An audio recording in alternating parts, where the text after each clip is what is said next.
بيبدأ الفيلم مع بطلنا لوك واللي بنشوفه بيهرب بلوحة فنية نادرة من قاسم اللي بيكون مساعد لأخطر زعيم عصابة في تايلاند. وبيتصل بلوك واحد اسمه ميرفي، وبنعرف انه صاحب لوك ومعاه في نفس فريق الأبحاث بتاعه، وانه بيسرق لوح فنية عشان عايز يوصل لغرض معين. وبيستنجد لوك بميرفي وبيقول له انه عايز طريقة يهرب بها من قاسم، فبيدله ميرفي على طريق وهو انه ياخد قطر من مكانه لمدينة شيانج، وهياخدوا ميرفي من هناك بطيارة قبل ما قاسم يوصله. فبيتحرك لوك على محطة القطر وبيركبه، وبيجي الليل على لوك في القطر وبنشوفه نايم، وبيصحى من نومه وبيشوف قدامه بنت وبتكون عايزة تاخد منه اللوحة اللي معاه، وبتقوله ان رجالتها محوطة من كل حتة ومن الأحسن يسلمها اللوحة بنفسه. لكن بيرفض لوك يسلمها اللوحة، وبيهجم فجأة واحد من رجالتها على لوك وبيحاول يخنقه، وبتاخد البنت اللوحة وبتمشي. وبيقدر لوك يخلص من اللي كان بيحاول يخنقه، وبيلحق البنت قبل ما تهرب باللوحة،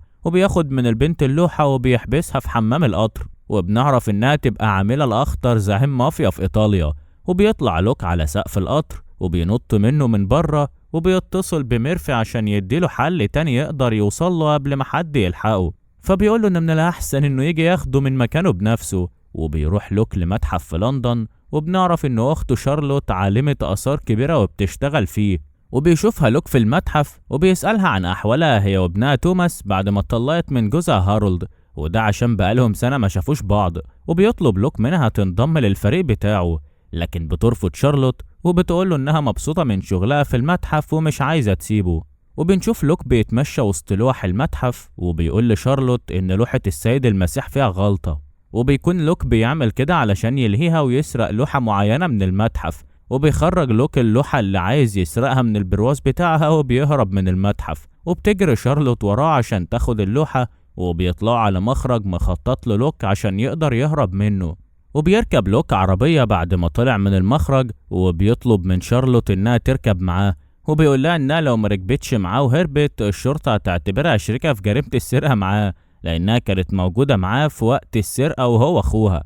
فبتضطر شارلوت تركب العربية، وبيتحركوا على عربية نقل مستني فيها باقي فريق لوك، وبيقفلوا باب العربية عشان محدش يشوفهم.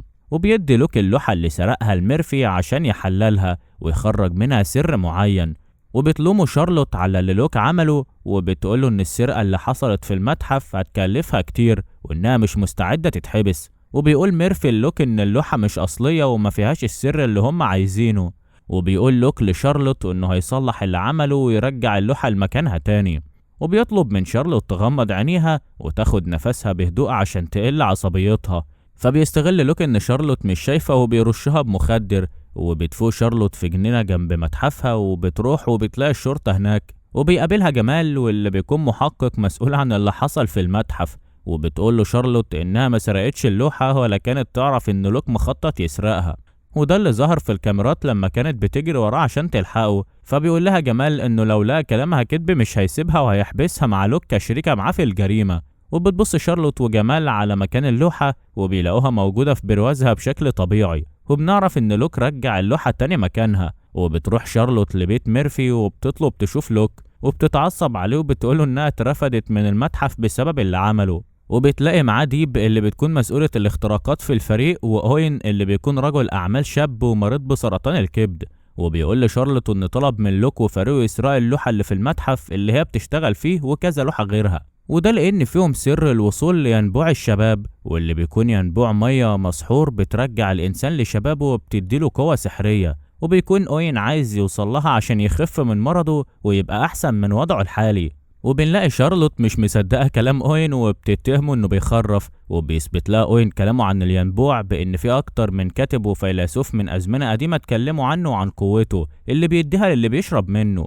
وبتسأله شارلوت عن السر اللي كان عايز يعرفه من لوحة رامبرنت اللي سرقها من المتحف اللي هي بتشتغل فيه. فبيقول لها إنه كان عايز يعرف حاجة معينة من خلالها لكنها ما طلعتش اللوحة الأصلية، عشان كده قرر لوك يرجعها للمتحف تاني. وبيقول لها انهم لو قدروا يكتشفوا مكان الينبوع واللي محدش قدر يوصله فده هيكون اكتشاف عظيم مربوط باسم عيلتهم. وبنعرف ان ابوهم كان عالم آثار كبير وهو اللي كون فريق لوك قبل ما يموت. وبيقول ميرفي ان في 6 فنانين في القرن ال17 كانوا عارفين مكان الينبوع، وبسبب تأثير الينبوع القوي على اللي هيشرب منه فده خلاهم يصعبوا طريق الوصول ليه من خلال وضع لغز في لوحة واحدة لكل فنان منهم، واللي منهم لوحة رامبرنت اللي سرقها لوك. وبنعرف إن فريق لوك قدر يجمع 5 لوح، وكل لوحة من اللوح ال6 مكتوب عليها كلمة 6 و1 باللغة العبرية، وده معناه إن في 6 لوح موجودة وسر مختلف عنهم موجود بعيد عن اللوح، وبيقدروا يجمعوا حرف عبري من كل لوحة غير كلمة 6 و1. وبيكون في حرف ناقص اللي موجود في لوحة رامبرنت الأصلية، وبيطلب لوك من شارلوت إنها تقوله على مكان اللوحة الأصلية، لكنها بترفض وبتقوله إنها مش شاغلها غير توماس اللي ممكن تخسر حضانته للأبد بسبب رفضها من المتحف. وبتسيبهم شارلوت وبتخرج من البيت، وبتنصحهم قبل ما تمشي إنهم يدوروا في موسوعة الفرد واللي منها هيعرفوا أماكن كل لوح رامبرنت. وبنشوف لوك في كلية الموسيقى مع شارلوت عشان امتحان توماس، واللي بيكون طالب فيها ومهتم بالموسيقى من وهو طفل. وبيشكر لوك شارلوت على معلومة الموسوعة اللي قالتها له، وإنه قدر يعرف مكان اللوحة الأصلية فين بعد ما قراها، وإنها موجودة في سفينة تحت المية جوه جزيرة لوسيتانيا في أيرلندا. وبيطلب من شارلوت إنها تكون معاهم، فبتوافق شارلوت وبتتحرك معاه على الجزيرة مع باقي الفريق. وبيقدر الفريق يرفع السفينة لسطح البحر بعد ما ربطوها ب5 غواصات منفوخة هوا. وبيتحرك شارلوت ولوك للسفينة، وبيتابعهم باقي الفريق من سفينة جنبهم عشان لو حصلت حاجة خطر يبلغوهم. وبتقول شارلوت إنها عارفة مكان الأوضة اللي فيها اللوحة، وبيقدروا يوصلوا للأوضة وبيلاقوا اللوحة. وبنشوف باقي الفريق ملاحظ طيارة واقفة على السفينة، وبيحاول ميرفي يبلغ لوك لكن الاتصال بيقطع بينهم. وبنعرف إن اللي في الطيارة تبقى العاملة اللي حاولت تاخد لوحة رامبرنت من لوك في القطر، وبتدخل السفينة هي ورجالتها وبيوقفوا لوك وشارلوت. وبيهجم رجالة العاملة على لوك لكنه بيخلص عليهم، وبتمسك العاملة شارلوت وبتهدد لوك بيها، وبتقوله إنها تخلص عليها لو ما ادهاش اللوحة. وبيقول لوك يعطل العاملة لحد ما بتنفجر كل غواصات الهوا من حمل السفينة. وبيقدر لوك ياخد شارلوت من المية، وبيرجع للفريق ومعاه اللوحة الأصلية.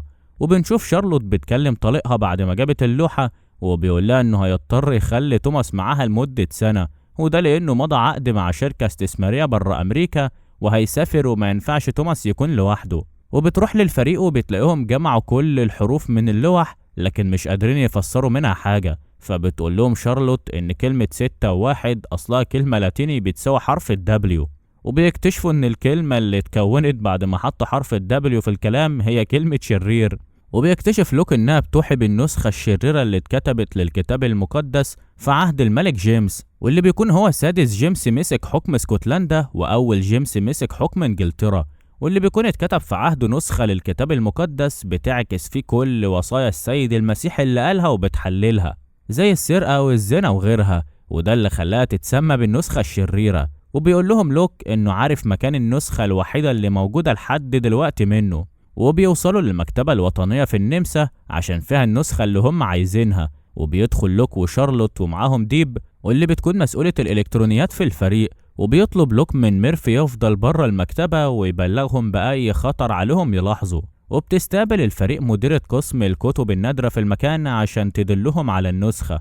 وبنشوف أوين قاعد مع توماس بعد ما شارلوت خدته لحد ما يخلص الفريق مهمته، وبتحاول شارلوت تدور على أي لغز في النسخة لكنها ما بتوصلش لحاجة. وبيلاحظ ميرفي إن في ناس محاوطة المكتبة ولازم يخرجوا في أسرع وقت، وبيوهم لوك وديب المديرة بإن في ريحة خارجة في المكان وبيخدروها، وبيسرقوا الكتاب وبيخرجوا من المكان لعربية ميرفي من بوابة تانية عشان محدش يشوفهم.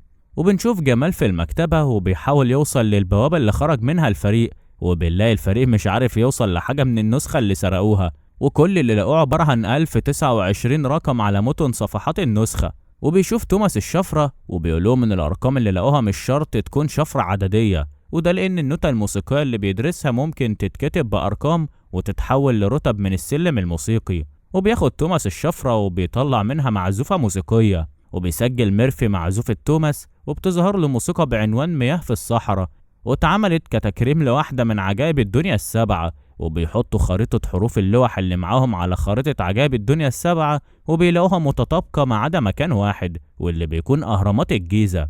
وبيكتشفوا إن ده مكان الينبوع، وبنشوف العاملة مع زعيمها في إيطاليا وبتقول له إنها راقبت لوك وعرفت إن أهرامات الجيزة هي مكان الينبوع، فبيديها الزعيم مفتاح سحري، وبيقول لها إن المفتاح ده وظيفته إنه يقفل الينبوع للأبد ومحدش يقدر يوصل له تاني. وإن لو في حد ما يستحقش إنه يشرب منه وشرب فهيتلعن ويموت جوه مكان الينبوع. وبيوصلوا لمكان مقبرة الينبوع، وبنشوف أوين معاه حراس كتير عشان يأمنوا حركتهم. وبيدخل للمقبرة مع بريفر المساعد بتاعه وكل الفريق ما عدا ميرفي وديب اللي طلب لوك منهم إنهم يفضلوا بره المقبرة عشان يبلغوهم لو حسوا بحاجة مش طبيعية. وبيلاقوا بوابة في آخر المقبرة فبيكملوا طريقهم فيها. وبنشوف جمال قدر يوصل لمكان المقبرة وعايز يقبض على لوك وشارلوت، لكن بيمنعوا حراس أوين وبيدخلوا في مشادة معاهم. وبيوصل الفريق اللي في المقبرة لقفل الينبوع وبيفكروا ازاي يشيلوه. وبيلاحظ توماس واللي بنعرف انه دخل معاهم بناء على رغبته ان في رموز موسيقية مكتوبة حوالين قفل الينبوع. وبيلاقي ادوات موسيقية قديمة جنب القفل، وبيفكر توماس ان ده ممكن يكون له علاقة بفتح القفل. وبتقول شارلوت للوك انها شافت مسدس مع اوين ومستغربة هو ليه ماشي بيه، فبيقول لها لوك ان ده اجراء احتياطي عشان لو حس بخطر في المكان. وبنشوف توماس بيعزف الموسيقى اللي عزفها من شفرة النسخة الشريرة وبيتفتح قفل الينبوع. وبيشوفوا خندق تحت المقبرة وبتظهر لهم سلالم عشان يوصلوا له. وبنلاقي العاملة وصلت للمقبرة وبتدخلها مع جمال اللي كلف رجالته يتعاملوا مع حراس أوين عشان يقدر يوصل لشارلوت ولوك في المقبرة. وبينزل الفريق من على السلالم اللي ظهرت لهم وبيتفتح حفرة فيها الينبوع اللي بيدوروا عليه. فبيروحوا للينبوع وبيقول أوين إن شكله مش بالقوة اللي كان متخيلها، فبيقول له لوك إن الشكل مش مهم على قد تأثير الينبوع فيه لما يشرب منه. فبيقترح عليه أوين إنه يخلي لوك يشرب من الينبوع الأول، فبيرفض لوك وبيقول إنهم عملوا كل ده عشان أوين اللي يشرب منه مش هو. فبيكون أوين خايف على نفسه إنه يحصل له تأثير تاني غير تأثير الينبوع، وده اللي مخليه عايز ينزل لوك قبله. هو بيضربه طلقة من مسدسه في كتفه وبيهدده إنه هيخلص عليه لو ما نفذش كلامه. وبنشوف جمال والعاملة وصلوا لحفرة الينبوع وبيروح لوك للينبوع وبيلمس ميته، فبيلاقي نفسه مرفوع في الهواء والمية محوطاه. وبيحس لوك بإن في قوة غريبة دخلت أعماق جسمه، وبنعرف إن هو الشخص اللي المفروض يشرب من الينبوع عشان لازم اللي يوصل للينبوع ما يكونش مسبب أذى لحد. لكن ما بيرضاش لوك يشرب، وده لأن اللي بيشرب بيستمد قوته من الينبوع ومن أقرب الناس ليه، عشان كده كان هيضطر لوك يضحي بحياة شارلوت علشان يشرب من الينبوع. فبيطمن أوين وبيقرر يشرب من الينبوع. وبنشوف العاملة بتحط المفتاح اللي خدته من الزعيم في باب الخندق، وبيتلعن أوين بسبب اللي عمله مع لوك. وبنعرف إنه ضحك عليهم في موضوع مرضه، وإن كل اللي كان عايزه هو إنه يثبت حقيقة الينبوع ويكتسب قوة تخليه أحسن من أي حد حواليه من رجال الأعمال.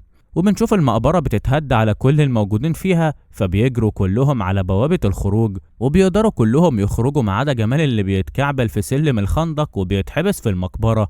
وبيخرج الفريق كله على أولهم لوك اللي قدر يثبت أسطورة الينبوع لشارلوت بعد ما اكتسب قوة منه عالجة جرح رصاصة أوين اللي ضربها عليه. وبكده بينتهي فيلمنا النهاردة. سلام.